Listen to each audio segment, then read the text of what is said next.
કાકડિયાવાળા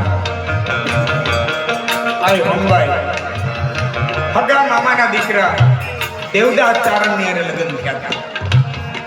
પરણીને આવ્યા. આપણી જગદંબાઓની ત્રણ પ્રણાલિકા રહી છે. ત્રણ: બ્રહ્મચર્ય વ્રત, પૂર્ણ બ્રહ્મચર્ય વ્રત કે લગ્ન જ ન કરે. એમાં ખોડિયાર, પીઠળ આદિ આવી જાય. પોતે લગ્ન કરે પણ સંસાર ન માટે. લગ્ન કરે પણ સંસાર ન માટે. એમાં આ કરણી, ફરાકડી આય હંબાઈ, મઢડા આય હંબાઈ, આ બધા એમાં આવે. અને સંસાર માંડી અને વૈરાગ્ય ધારણ કરી અને જગતને જરૂર પડી ત્યારે ટપટી એવી અનેક જગદંબાઓ. એમાં આ જાનબાઈ એક વાત કરી દઉં.